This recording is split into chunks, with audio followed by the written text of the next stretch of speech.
उसके बाद कहानी ये अमृतसर से शुरू होती है, जिसमें एक पात्र है जिसका नाम लहना सिंह है और उसके बचपन की कहानी है ना।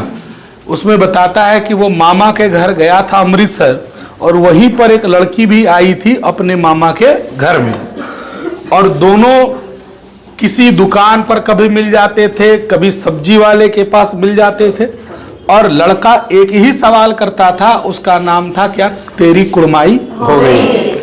2-3 बार लड़की ने तो कोई जवाब नहीं दिया, है ना। उसके बाद एक दिन लड़की कह देती है हाँ हो गई। तो फिर कहते हैं कि देखते नहीं, कढ़ा हुआ जो रेशम से कढ़ा हुआ सालू, मतलब शॉल वगैरह या अच्छा कपड़ा पहनी भी थी, और लड़का बड़ा परेशान हो जाता है, उसको अच्छा नहीं लगता है। जो रास्ते में मिलता है ढकेलते उड़ेलते टकराते हुए वो घर तक पहुंचता है, और कहानी का एक पार्ट यहाँ जो फ्लैशबैक में चल रहा है वो समाप्त होता है। दूसरे सीन में कहानी ये 5 भागों में बटी हुई है, 5 सीन है ये।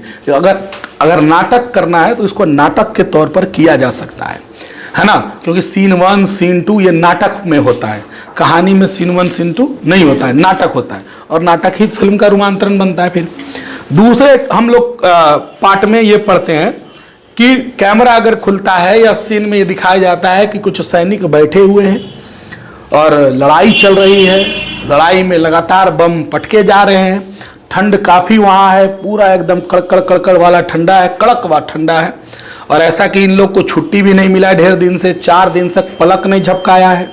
इन लोग कहता है चलो अब कुछ दिन के बाद तो छुट्टी मिल ही जाएगी, तो हम लोग गोरी मैम के पास जाएंगे और वहाँ क्या करेंगे, उसके बगान का फल वगैरह खाएंगे, और गोरी मैम इन लोग से पैसा वैसा भी लेती नहीं है। कहती है कि तुम मेरे देश बचाने आए हो, तुम राजा हो, और हम तुमसे पैसा लेंगे। यहाँ तक हम लोग पढ़ लिए थे ना, और इधर इपट्टी तक आएंगे। हाँ, तो ये भी बोल रहा था कि अगर हमको मौका मिले तो हम अभी तक हम बर्लिन तक घुस के मार दें, ये बता दिए थे।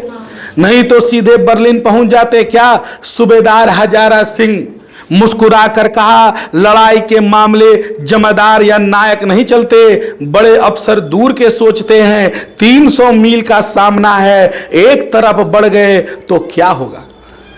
क्योंकि लहना ने बोला था कि अगर हमको मौका मिलता तो घुस के मारते और 10 गो के मार के आते, और पिछले बार तो हम रगेत दिए थे, और ऐसा होता कि हम पूरा एकदम बर्लिन तक चल जाते। तो हजारा सिंह वहां पर है, वो बोलता है सूबेदार हजारा सिंह कि देखिए लड़ाई झगड़ा जो होता है वो आपके हिसाब से नहीं चलेगा। हम लोग क्या है, छोटा सिपाही हैं, और जो बड़ा अफसर होता है वो दूर का सोचता है, वो अपने हिसाब से चलता है। ऐसा नहीं वो आगे पीछे, हम लोग क्या होता है अकबका के कोई कदम उठा लेते हैं, लेकिन जो बड़ा अफसर होता है बहुत सोच कदम, ऐसे ही अफसर वो नहीं बन जाता है। उसके पास माइंड क्या है, ज़्यादा है, मैनेज करने की क्षमता क्या है, ज़्यादा है, इसीलिए उसको ऑफिसर बनाया गया है। और आप क्या दौड़ धूप में तेज है, मारे कूदे में तेज, इसलिए आपको फ्रंट लाइन पे हुआ। और ऐसे भी नियम है, ये सिस्टम है, समझिए कि जो जितना है ना ऊंचा पद पर जाएगा उसका काम उतना ही लो टाइप का होगा। लो इट मीन शारीरिक रूप से वो काम नहीं करेगा, और जो निचले जितना पद पर रहेगा उसका शारीरिक काम उतना ही क्या होगा, ज्यादा होगा। एक बिहार पुलिस को देख लो, एक ट्रैफिक पुलिस को देख लो, 8-8 घंटा 12-12 घंटा किसी भी मंदिर में या रोड पर वो खड़ा रहता है। धूप है, सर्दी है, ठंडा है, इसके बावजूद भी वो क्या है, खड़ा है। और वहीं देख लीजिए उसका वेतन कितना है, 20 से 30 हजार, 40 हजार। और एक डीएम देख लीजिए, उससे ऊपर दरोगा है, वो थाना में बैठा है, उससे ऊपर डीएसपी है, एसपी है, या फिर डीएम है, वो एकदम आराम से उसको हर व्यवस्था मिला हुआ है।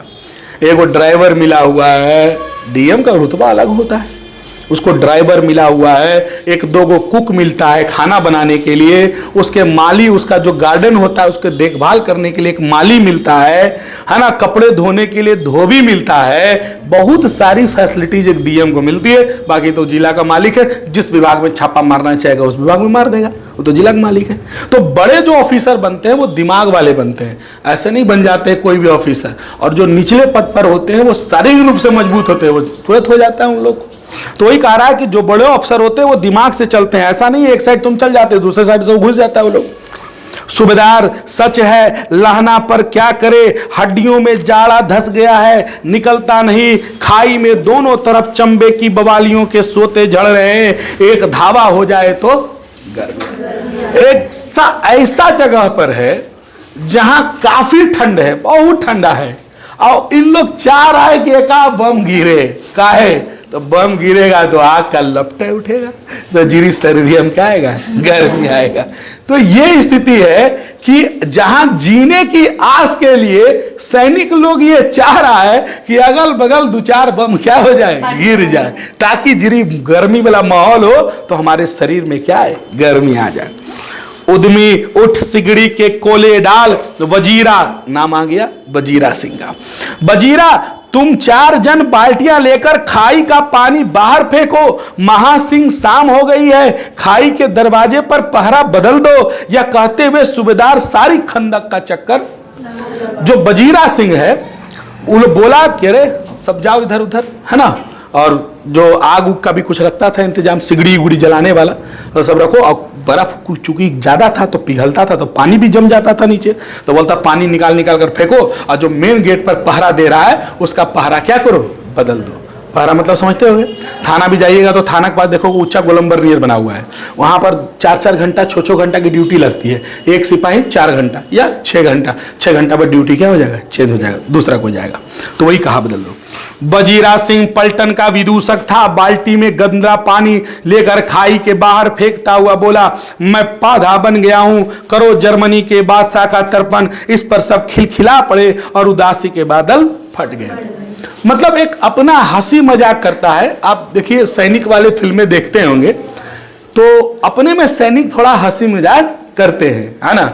और पहले सैनिकों की बॉर्डर फिल्म देखोगे तो बॉर्डर पे जो सैनिक रहते थे तो बेचारे उनके पास मनोरंजन का पहले जमाने में कोई साधन नहीं था, तो एक साधन था रेडियो।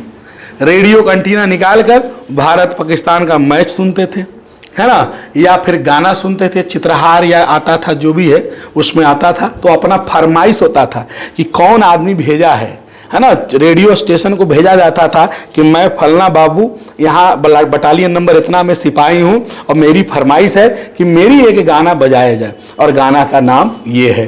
तो आप पुराने ज़माने में सुनिएगा कि बाबू ये चिट्ठी भेजे हैं और उनकी गुजारिश है या ख्वाहिश जताए है कि ये गाना सुनने का, तो चलिए सुनते हैं ये गाना।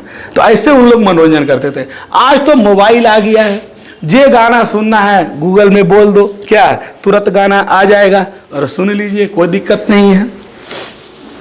लहना सिंह दूसरी बाल्टी भरकर हाथ में देकर कहा, अपनी बाड़ी के खरबूजे में पानी दो, ऐसा खाद पानी पंजाब भर में नहीं मिलेगा। हाँ, देश क्या है, स्वर्ग है, मैं तो लड़ाई के बाद सरकार से 10 घुमा जमीन यही मांग लूंगा और फलों के बूटे लगाऊंगा, यही लाड़ोहारों को यहीं बुला लूंगा, या वो दूध पिलाने वाली फिरंगी मेम को चुप कर, यहाँ वालों को शर्म नहीं है। मैंने मजाक में बोला कि फिरंगी मेम भी बेचारी हम लोग को बहुत सेवा करती है, उसको भी बुला लेंगे, यहीं रखेंगे। मतलब हंसी मजाक में थोड़ा होता है ना, लड़कियों की बातचीत करना हंसी मजाक में, तो ये लोग सिपाही लोग करता है। देश देश की चाल है, आज तक मैं समझ ना सका कि सिख तंबाकू नहीं पीते, वह सिगरेट देने की हट करती है, होठों में लगाना चाहती है और मैं पीछे हटता हूं तो समझती है राजा बुरा मान गया, अब मेरे मुल्क के लिए नहीं लड़ेगा। जब ये जाता था इसके पास, उस फिरंगी मेम के पास, तो हम तो पहले बोले इंडियन सिविलाइजेशन कल्चर में बताएं कि विदेशियों का कल्चर ही अलग है।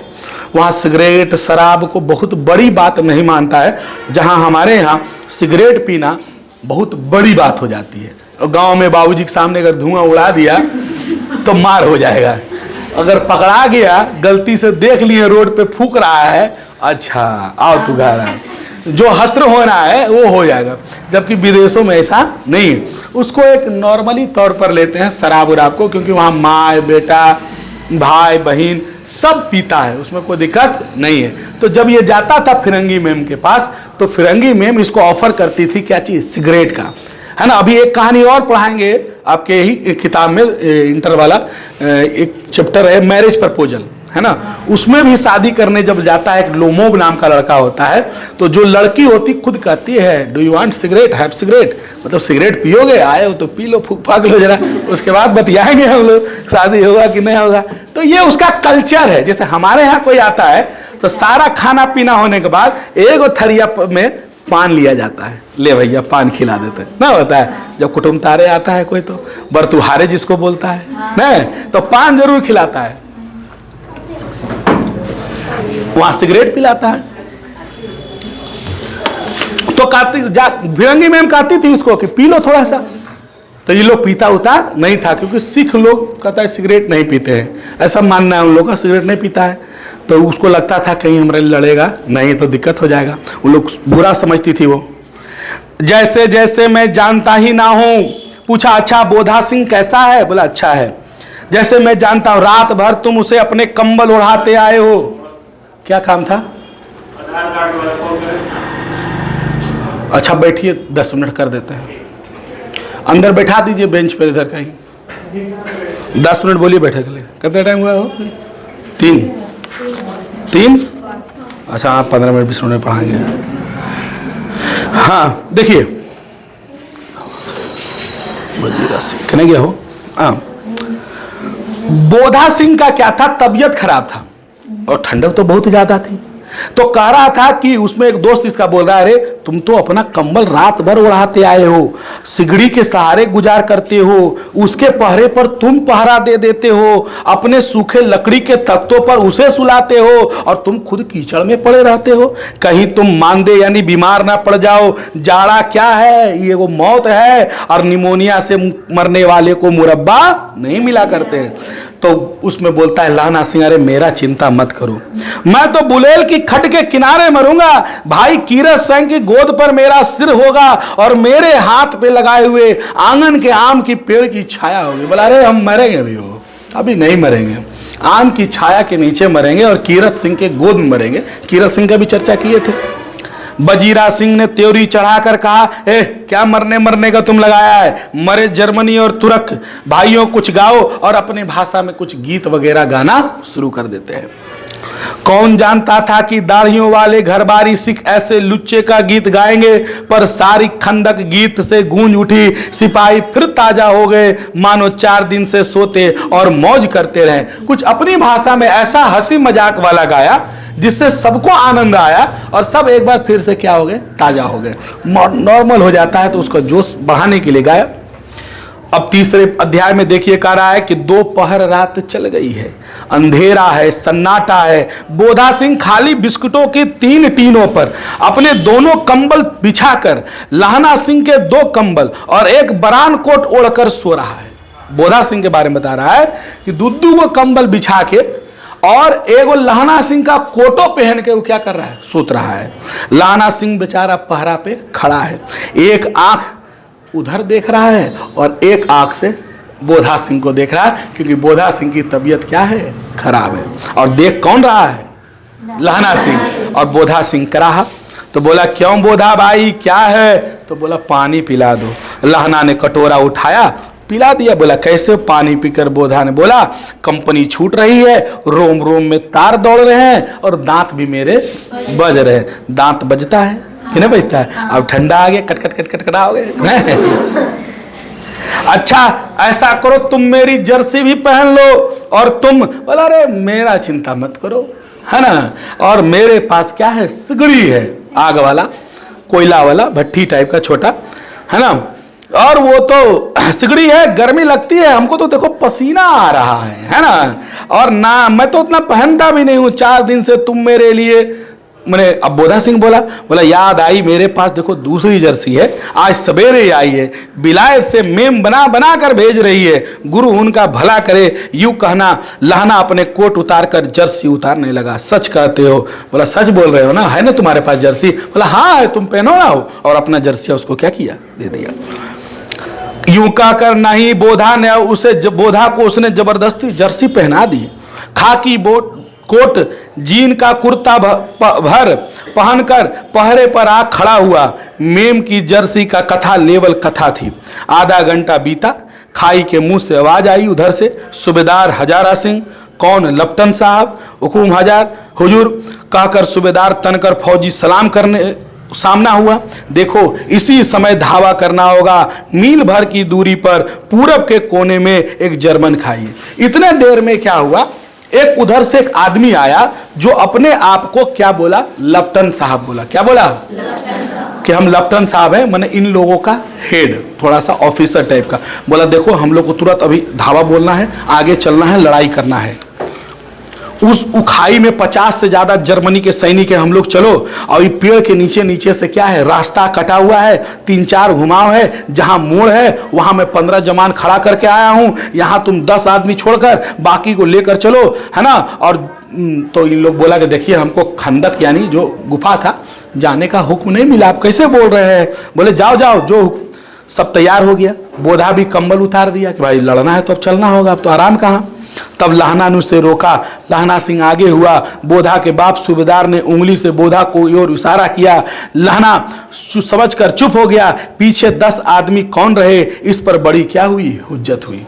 बोला 10 आदमी छोड़कर जाना है इसमें से, तो 10 आदमी यहां रहेगा कौन, ये भी पहले तय हो जाए। कोई कहता है हम नहीं जाएंगे, कोई कहता है हम नहीं जाएंगे, इस पर बहस होने लगा थोड़ा। कोई रहना नहीं चाहता था। समझा बुझाकर सूबेदार ने मार्च किया। लेफ्टिनेंट साहब लहना की सिगड़ी के पास मुंह फेर कर खड़े हो गए और जेब से सिगरेट क्या किए, निकाल कर पीने लगे। 10 मिनट के बाद उन्होंने लहना की ओर हाथ बढ़ाकर कहा, लो तुम भी पियो। आंख मारते मारते लहना सिंह अब समझ गया। मुंह का भाव छिपाकर बोलो, लाओ साहब। हाथ आगे करते ही उसने सिगड़ी के उजाले में साहब का क्या कर लिया, मुंह देख लिया। यानी जो आया था ने वो ओरिजिनल इन लोग का साहब नहीं था, बल्कि ड्रेस व्रेस पहन के चल आया था। काहे कि इन लोगों ने ले चल जाएंगे और उधर सेटिंग कर लिया था, मरवा देंगे। लेकिन लहना सिंह बहुत तेज आदमी था, बहुत दिमाग का तेज था। वो क्या किया, वो देखा सिगरेट पी रहा है और उसको ध्यान में था कि मेरा जो ऑफिसर कभी सिगरेट पीता नहीं था। ठीक है, नहीं देखा होगा ठीक से, लेकिन जानता था कि सिगरेट नहीं पीता है। उसका माथा ठनका, बाल देखा, समझ गया ये दूसरा कोई है, माथा ठनका।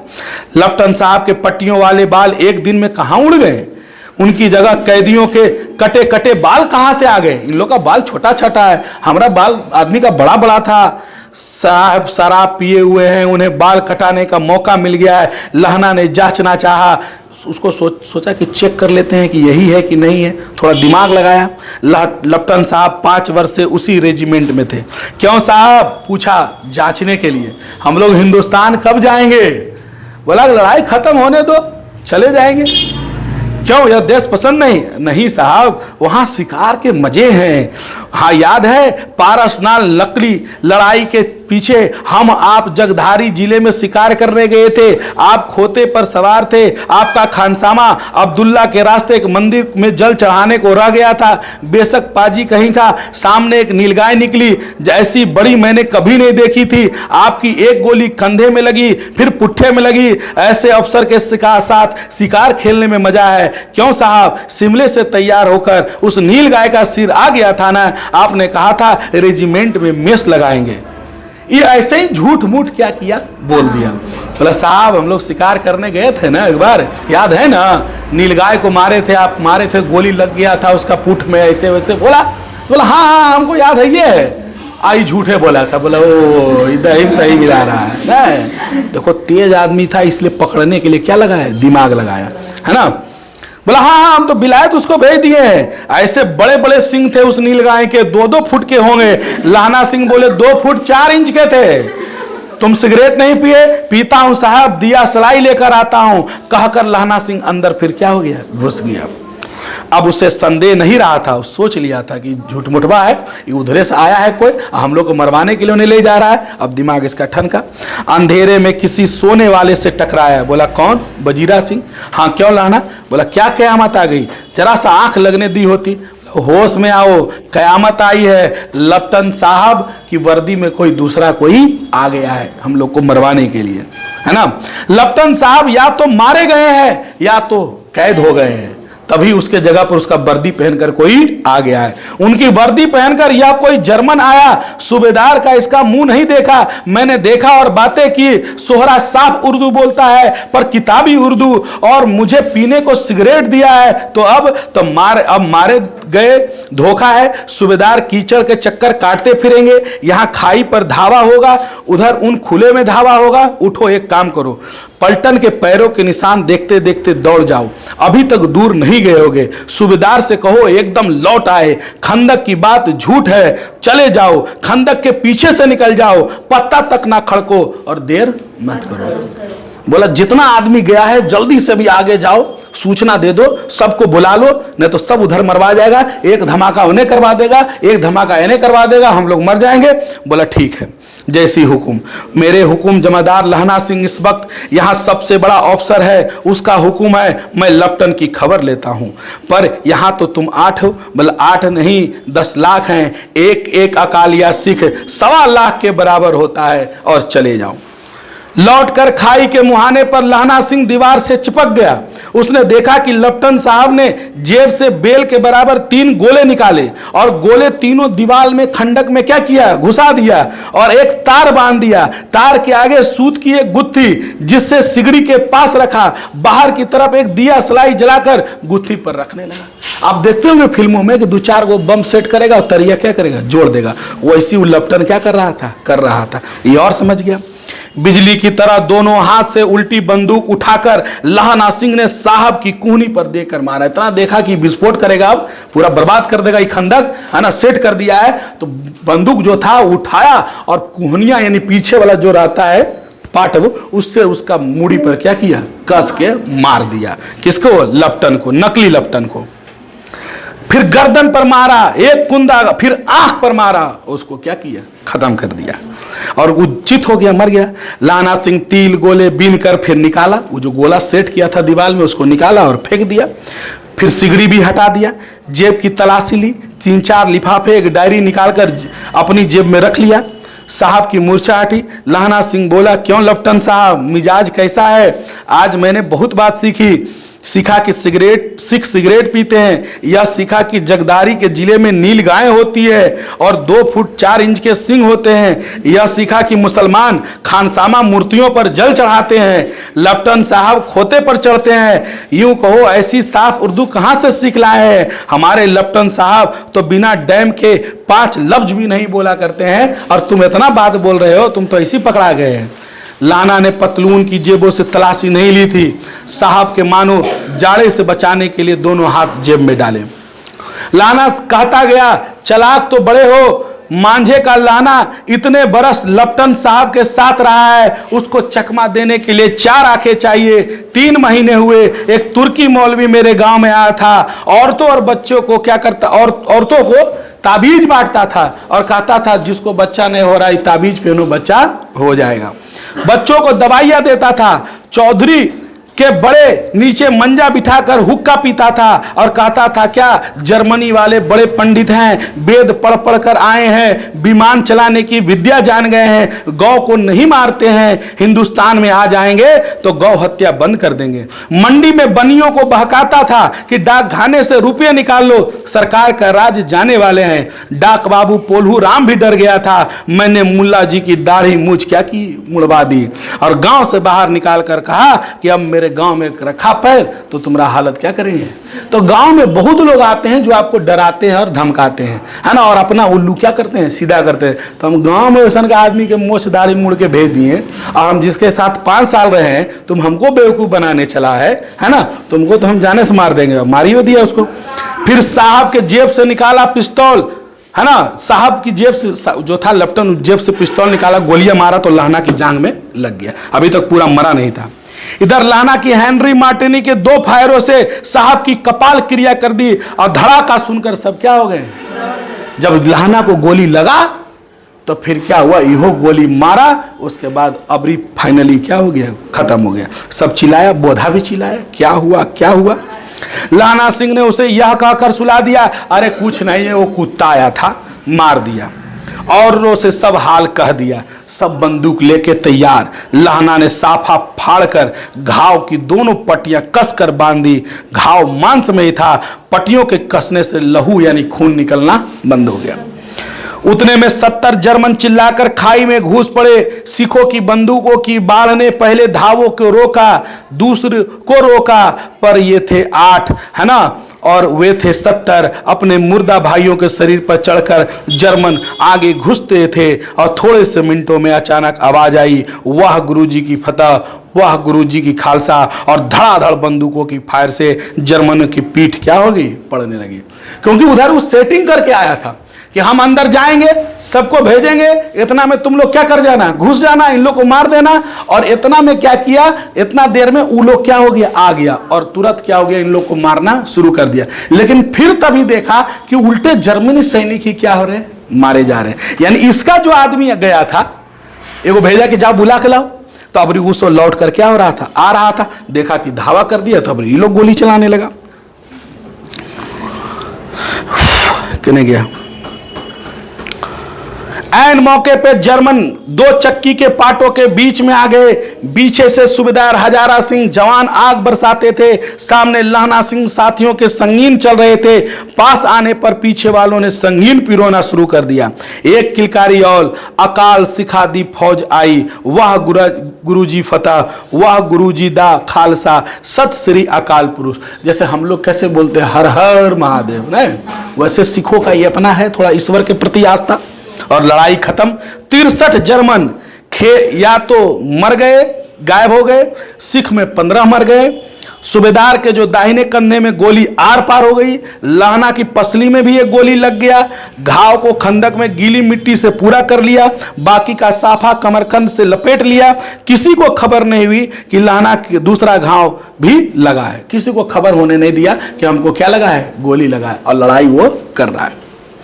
लड़ाई के समय चांद निकल आया था, ऐसा चांद जिसके प्रकाश से संस्कृत कवियों का दिया हुआ छई नाम सार्थक होता है। हवा ऐसी चल रही थी कि बाण भट्ट की वर्षा में, है ना, ऐसे ही कुछ उदाहरण दिया है। बजीरा सिंह कह रहा था, कैसे मन मन भर फ्रांस की भूमि मेरी बूटों से चिपक रही है। मैं दौड़ा दौड़ा सूबेदार के पीछे गया। सूबेदार लहना सिंह ने सारा हाल सुना, कागजात पाकर तुरंत बुद्धि सराया और कह रहे थे, आज तू ना होता तो।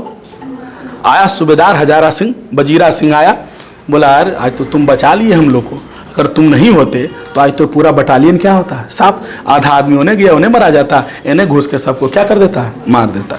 यहाँ तक टिक मारो, कल खत्म होगा।